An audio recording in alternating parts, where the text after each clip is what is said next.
we forgot to tell everyone. We went to CNBC studios after the show yesterday and taped the Donny Deutsch show. Yeah, when does that premiere? Well, our show, we don't know when it is, but I think his show premieres on January 24th. I guess Monday. Is that the 24th? I believe so. Well, he's coming in studio Thursday to talk about the new talk show. He's replacing John McEnroe pretty much. So it's kind of weird. We went over there across the GWB to Jersey where their studios are and did the exact walkthrough. Well, their studios are in Jersey. We had to drive across the bridge, Wendy. Ugh. Jersey. Keep me out of that place. What's wrong with Jersey? A lot of our listeners come from Jersey. I notice a lot of our listeners come from Jersey, and they'll be the first ones to say Jersey stinks. There's some nice sections in Jersey. Yep. You've just been to the crappy areas. I understand. There are nice sections. I never go to them. Where were we yesterday? Edgewater? That's awesome there. Nice, but I don't like getting there. I don't like coming back from there. Montvale's really nice. It's a pain in the ass. I know ass. a bunch of nice Jersey towns. A lot of great people come from Jersey. Oh? Jack Nicholson. Oh, Jersey? He's from Neptune. Danny DeVito. Yeah, I see he still lives there. I might well. Yeah. He's all, in Hollywood. I love that because we're from Long Island. A lot of people come from Long Island, especially in the comedy field. And, and you see them on interviews and stuff talking about how much they love Long Island and this and that. And like, oh, really? Yeah, when was the where do you last live? time you were hanging out on Long Island, Billy Crystal and Is he from everyone Long else? Island? Billy Crystal, everyone. Romano, Colin Ferguson, Seinfeld. Colin Ferguson. Joel Rifkin. Yes. We've had a few freakazoids from Long Island. What a fun Joey one he was. Buttafuoco. Yep. Joel Steinberg, yeah. Berkowitz, no? I don't know where Dave Berkowitz from. I'm going to guess Queens. No, he was a Queens guy. Yeah.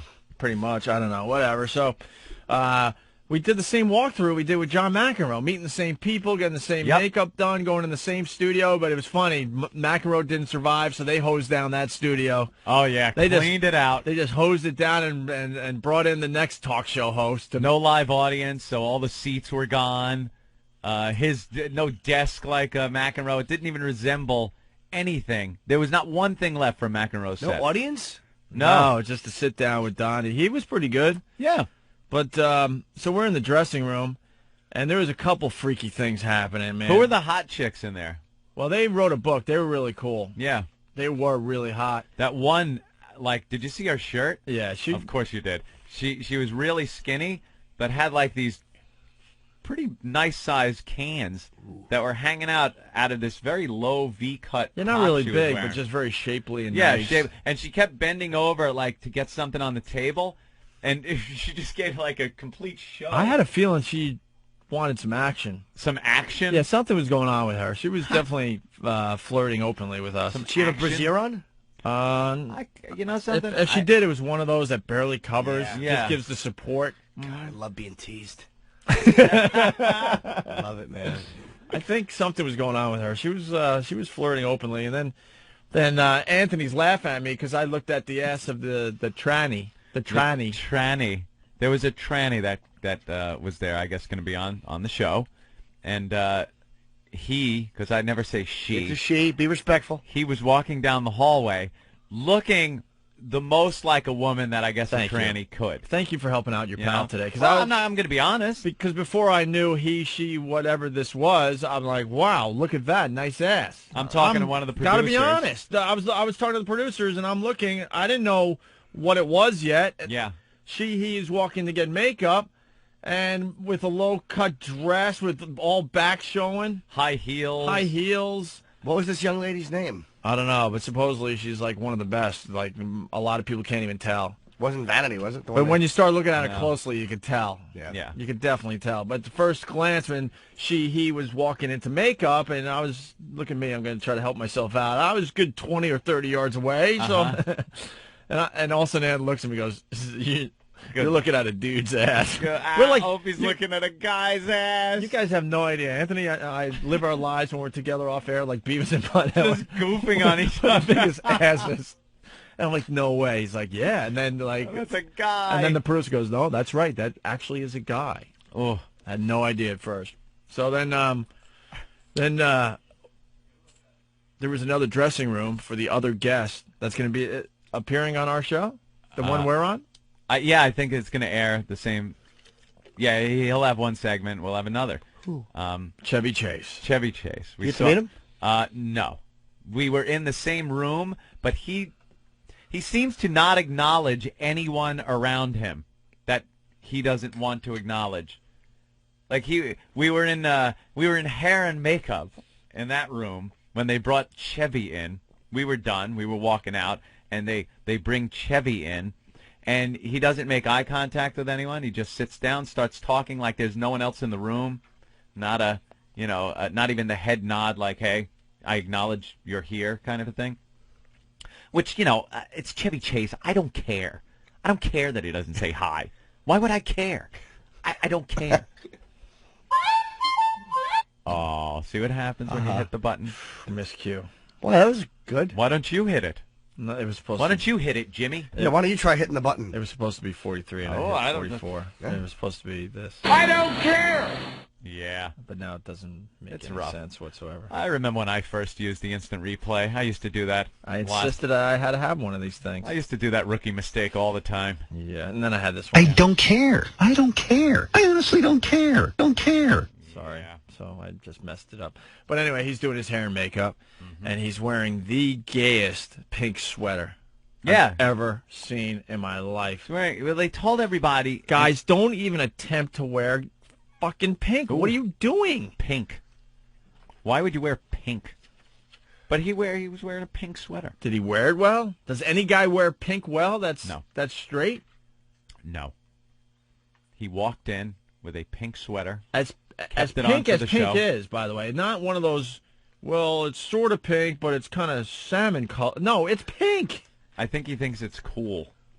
There's I nothing think he would cool think about it. There's nothing cool about Chevy Chase. He thinks like I'm so confident in my decision making that this whole gender identification thing doesn't matter to me with colors. He's just a miserable guy. You can He just is tell. the most miserable son of a bitch on the face of the earth.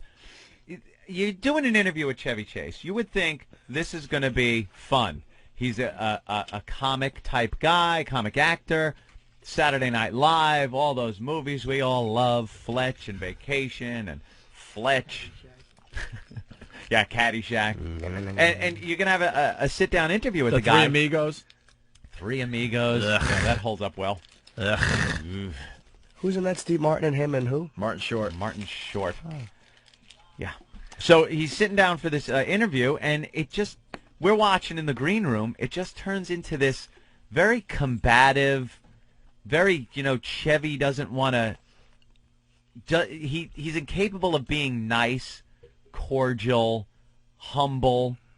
He's just incapable of that. So he sits there, makes excuses for his entire career, and is just combative with everything that Donnie's asking him or telling him or facts he's bringing up. What did Donnie say? He said, well, you haven't made a movie in a while or something like that? Yeah, but he didn't even put it that way. Like, he put it in a way that wasn't put out there to anger Chevy.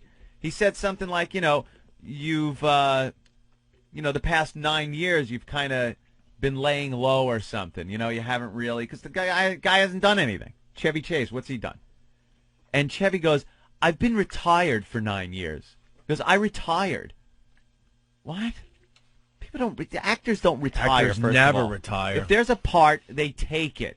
No one's giving Chevy a part. So he says he's retired to raise his kids or something. I don't even know what the. What's he doing an interview 40? for? Yeah, you're retired. What are you doing? What are you plugging? He was plugging something, some movie he was in. And then he's asking him about Saturday Night Live and why was it a good move for him to leave Saturday Night Live when he did?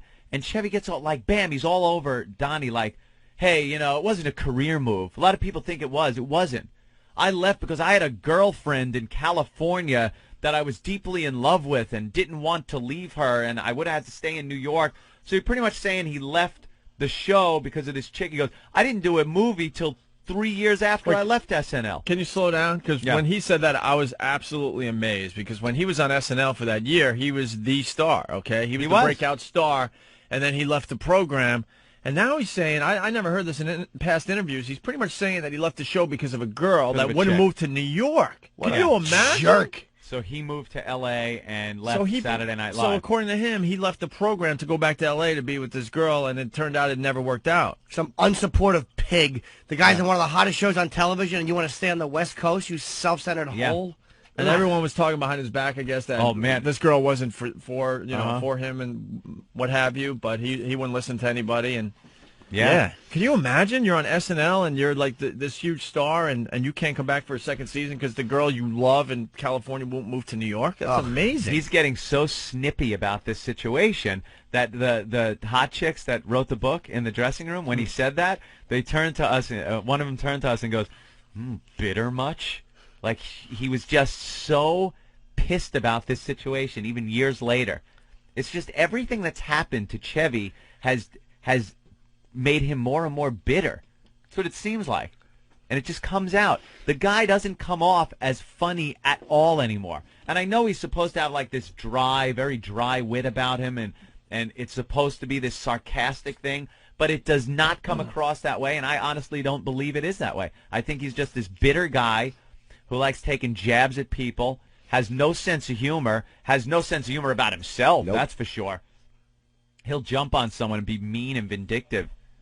He's really a scumbag. And then the producers of the show, when Chevy's segment was done and we were going in, were saying, I hope you guys, are better than that. Yeah, she's like, please help me out, because that was just, I don't think she said awful. I don't want to put words in her mouth, but she was like, a little more energy. That was a little rough. That was a rough one or whatever. And the hot chick said something like, I hope Donny doesn't take that interview out on you guys. I know.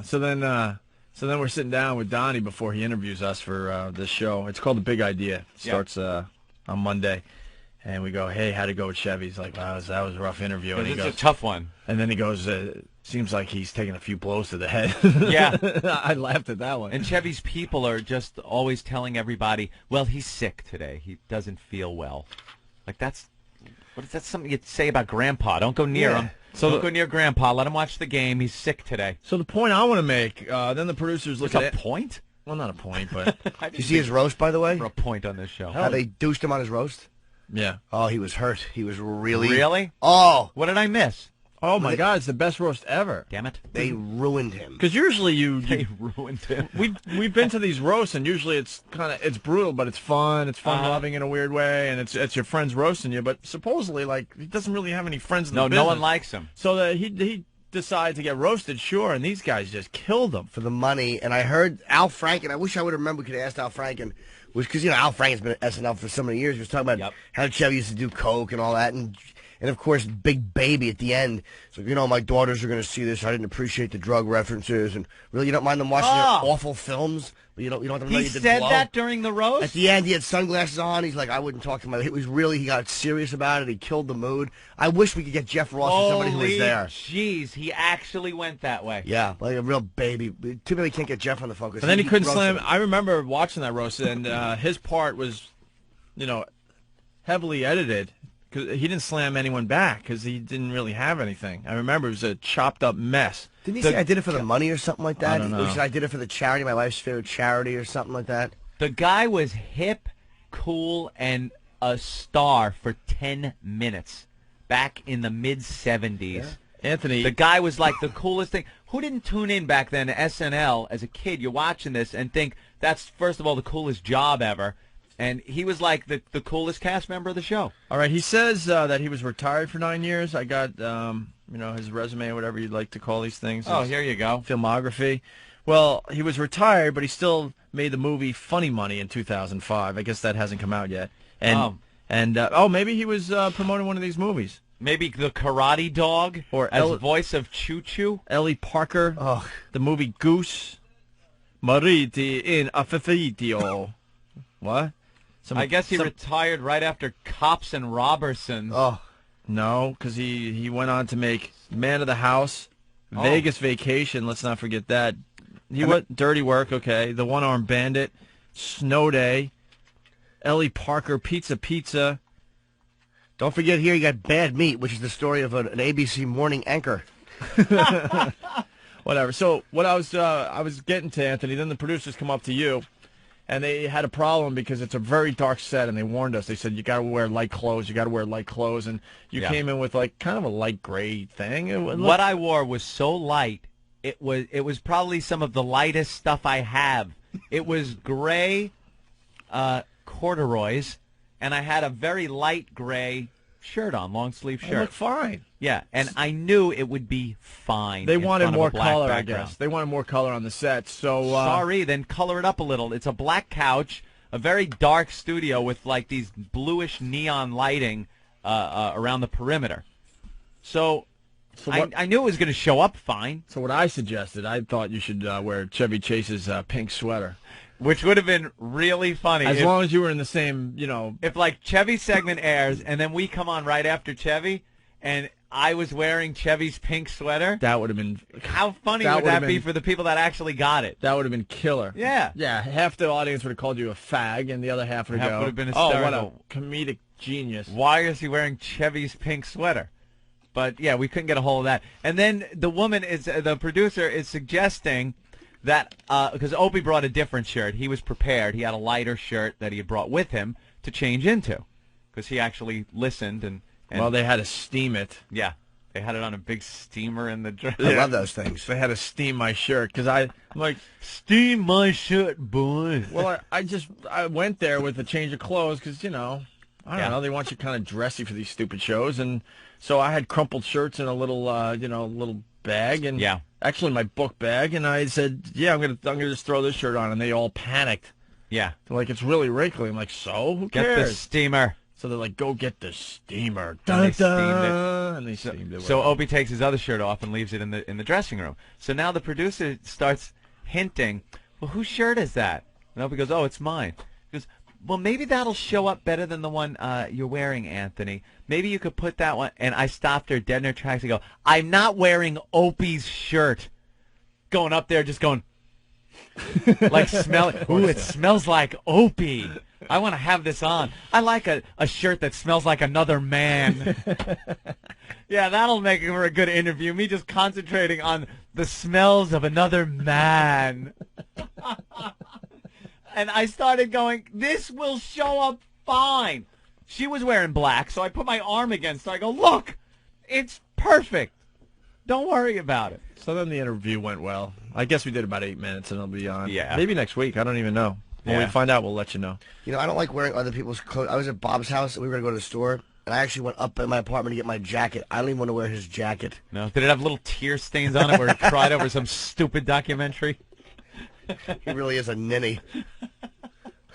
But I don't want to wear another guy's jacket. It's just creepy. Yeah, wearing other guys' stuff. No. Yeah. If it's a jock or something, and your face is cold. Pop it on. But all right. In other show news, so that's going to air. Donny Deutsch, maybe next week. CNBC, The Big Idea. We'll let you know. And then a couple other things. We're going to be doing our show in Washington next week. That's right. Washington. We're needed in Washington. Are we going to do some kind of appearance or anything? What? How about we just go down and do the goddamn show and not do anything else? Oh, you already ruined our Vegas trip by having that goddamn Saturday show. I know it was fun. It was from the porn thing and everything, but it ruined Vegas. The timing. The timing really ruined it. I was hoping for one day where I didn't have to get up early and I could have stayed up late the night before. You should never have to get up at 7 when you go to Vegas. You should be going to bed at 7. Right. And we were getting up 7 o'clock in the morning every morning to do the show. And now if we go to Washington is bad enough that we got to go there because you just know the abuse of sitting in those meetings. Because that's why we're going. We're going to do the show from down there. So right after the show, we could jump into – and I was talking with Elo and Straylo and any other low. Hugo. They were talking, we need to sit together in meetings. I'm talking 3-4 hours. We need to sit and hash things out and talk. And all I'm thinking is 3-4 hours after the show sitting with these guys? Unless there's a dealer in front of me and a waitress bringing drinks, I absolutely don't want to sit for hours with these guys. And the awkward part is, like, we were at the CES. Guy Chance walked up to me. He goes, I'm Chance. I go, hi. He goes, I guess you like my name. Oh, I know, because you're Was I tooling on it? I don't remember. Yeah, we don't remember these things that we say. They take everything we say very seriously. Uh-huh. They listen to every word. I didn't remember I even said anything. I'm like, oh, no, it's a cool name. They have very thin skin down there, very thin skin. That's why you got to cuddle them and pet them and say, look, we love the studio. We love everything you guys have done for us. So now we got to go down there and go to meetings. This is New York humor. Get used to it. I mean, the stuff I hear, could you lay off on blah, blah. He's taking it very personally. Oh, I'd love to know who's taking it personally. And, blah, blah. And you're gonna need him to really help you out with further projects and stuff. And, he doesn't really feel like he should, that he should do anything for you guys because you make fun of him on the... I'm like, Are you kidding? This is all supposed to be fun. It's radio. Yeah, but in a business, is that the way a business runs where... Like, you go, look, so-and-so doesn't really want to do his job properly because you made fun of him. I don't want to hear it. Right. I don't want to hear it. If I don't like a scumbag club owner, you know what? I'm going to go up and bomb on stage and not do my job? Yeah. Of course not. You know how boring it is if Cut off your nose to spite your face. Good point, Ant. Good point. You know how boring this show would be if we spent, the time just talking about how great everything is? Like, oh, my God, look at this great studio. Isn't look at fantastic. The people we work with, they're so... Terrific. No, you find the little stupid things. And you attack. Who was the one that didn't want to help us? I don't remember the name. That's why I didn't want to say it. I would have said it, no Sparks? problem. Yeah, Ben Sparks. Do we have time? Hello, exactly. Favorite clip.